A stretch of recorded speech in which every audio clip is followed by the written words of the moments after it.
Welcome back. You're watching Business Morning on Channels Television. It's a special event, of course, because we are covering the World Pension Summit Africa Special. It's a two-day summit that has as its theme building sustainable pension systems in Africa. We're talking now with the Commissioner Inspectorate of PENCOM, Professor Mohammed Kauje. Good morning to you, Professor Kauje. Thank you for coming on the program. Thank you very much indeed. And congratulations. So let's start on talking about why, it was decided that this summit should be held here in Nigeria. It was held in Nigeria last year. Why was it decided to be held here a second time? Well, that goes to tell you that that Nigeria is leading pension reform in Africa. Why we decided to take it on in the first place is because we attended summits elsewhere. For example, just a few weeks ago, I was in The Hague, where we had their own European version of pension summit, and then we realized that most of the cases and case studies that were being exhibited there were European cases, and therefore we felt we should come down and develop our own homegrown pension summit, which is the Africa Special. And the idea behind all this is to be able to bring African countries together, see the innovations, from the different African countries, and try to see if we can cross-fertilize ideas and then move the pension industry forward. That's the bottom line. But what do you think are the biggest challenges facing the industry? In the first place, is something that you mentioned earlier. First, there is the problem with people building confidence in the pension system, and I am happy to say that so far we have discharged our fiduciary responsibility creditably. You remember that before the advent of the contributory pension scheme, the pension scheme was bedeviled by so many things that I do not really need to mention. But I want to now give you a challenge to prove to me any case of sharp practice in the contributory pension scheme. We've been able to sanitize the system. We've been able to develop a system that is devoid of sharp practices and with the maximum sense of fiduciary responsibility. And I believe that is one issue that will have to be settled, and I'm happy that we've been able to restore confidence of Nigerians in the pension system. Then the other issue also is the issue of compliance. Like you rightly observed a short while ago, that for now we have only 6.5 million people that have keyed into the scheme. That is compared to the population of about 150, 180 million Nigerians.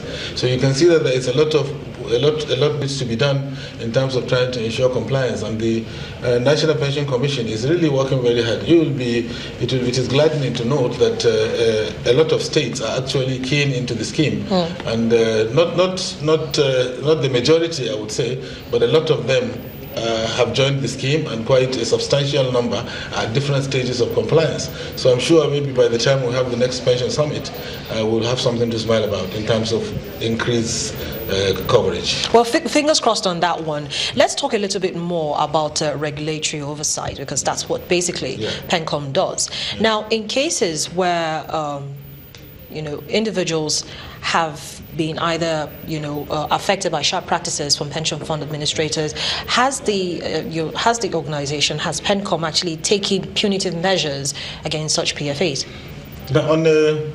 Yes, of course, that is the idea. It's a question of carrot and stick. If you do something wrong, of course there are sanctions that are in place that will be imposed upon you. But I tell you that so far, with the way the contributory pension scheme is structured, we've had minimal cost to impose sanction on any pension fund administration. Yeah, but then you've seen situations where some employers actually default in making their contributions, and very recently that the equity between the employers and employees was increased. But you find that not a lot of employers have actually gone ahead and instituted this in their organizations. I want to assure you that we're doing all at our disposal to ensure that people comply, and incidentally, the compliance department is really under my purview. But these are not things that these are things that you have to be very, very careful and tactful about. Of course, you have the backing of the law, okay, but you also have to make sure that you're very, very careful and very tactful about it. You don't want to start dragging, everyone. If you have to, you will, But so far, anywhere any organization that we have actually visited and drawn their attention to the fact that it is an infringement of the law not to comply, they end up complying.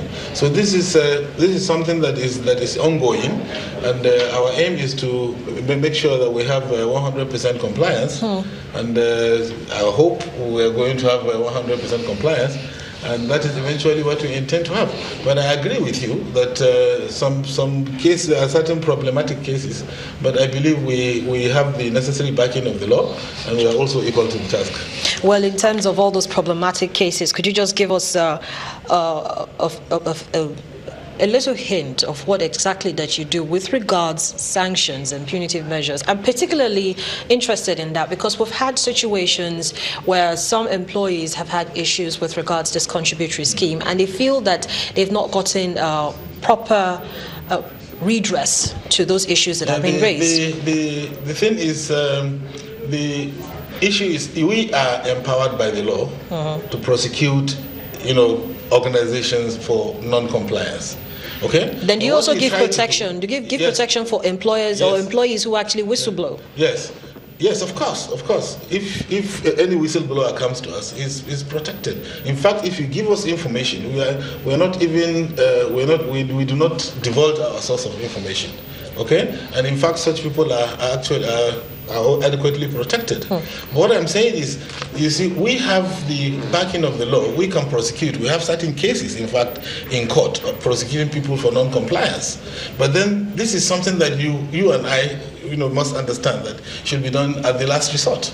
We try as much as possible to talk to you, to make you see the importance of keying into the scheme, and then if you don't comply, then we bring the full force of the law on you. Okay, so now you have some states that actually fall foul of that, who have actually not gone through. I wouldn't say. I said most of them are at different levels of compliance. Honestly, that is what. Okay. I do not know of any state that has come out to say categorically that we are not going to join the contributory pension scheme because they know that is illegal. Do you understand? That is illegal. But different states have peculiar problems, and we as PENCOM will have to assist them to solve some of their peculiar problems. So they join the scheme, so they key into the scheme. Okay, but right now at the level that it is, it's 15% contribution from both ways. Yes. No. The contribution is 8% from the employer.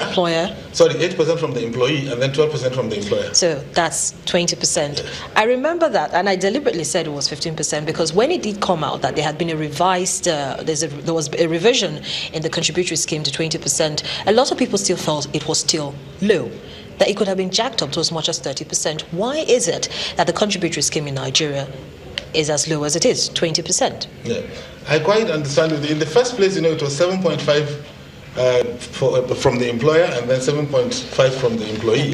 So 7.5 making a total of 15%. But because we want to put the employee, to some kind of advantage, that is why we increased the rate of contribution. But you see, these things are gradual. You don't just come up and say, okay, we want, give it to me, let it be 100, so we have like 200%. But that's not the issue. We have to be really gradual. Let us see how this one works. Let us see the extent to which we're able to enforce this before we now think of a review. The first one was done in 2004. It took 10 years before we could get another review. There are certain processes, legislative processes that are required, that are prerequisites to these reviews. So what I'm saying is, in due course, yes, we hope that the contributions are going to increase, and if the retiree smiles all the way home, then better for all of us. Yes, because you and I will retire at a point. Exactly. In any case, I hope AIT has joined the scheme. Well, let's talk a little bit more about that plan, because we have a lot of people that are not included in that plan, and that's from the informal sector. So what is your department doing with regards to that? We have started working out some kind of a framework for informal sector participation. And to the best of my recollection, it has gone through the ESCO, Executive Committee of the National Pension Commission. But you see, you have to be really very careful. We don't just hand over, we don't just give this as a handout to the pension fund administrators. After that, we try to expose it to the pension fund administrators. And then after collating their comments, then we now come up with a framework for the inclusion of the informal sector into the pension fund contributory pension scheme. Interestingly, Kenya has done very well in the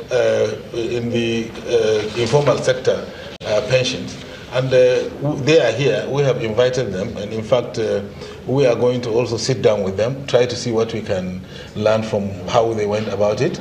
Although different systems have different peculiarities, it will be very difficult here for you to meet a roadside mechanic and say, give me your money, and then after some time, I'm going to give it back to you. It is something that really needs adequate planning, and we are not rushing. We want to make sure that we put all safety valves in place, and work out something that is mutually acceptable between PENCOM and the informal sector employees before they actually key into the pension scheme.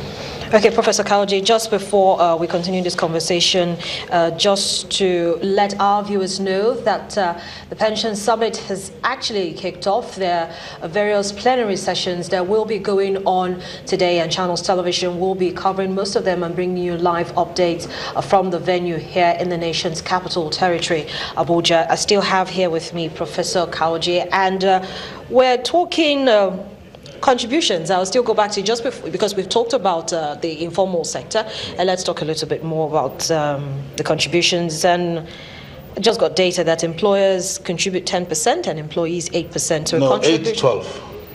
8 and 12? Yes. Not 10 and 8? No, 8 and 12? So, 10 and 10, 8, yes. Okay, so sometimes it's good for us to get these figures right, yes, so that nobody takes advantage of the situation and exploits the employee. So let's continue this conversation. What are your expectations? Because you've talked about the fact that there are lots of reforms that have taken place already in with regards to the industry here in Nigeria, and of course with a cross-section of participants from all over the country and outside of Africa as well participating. We're hoping to get more ideas and gain insights on how better to manage our pension system. Pension scheme, yeah.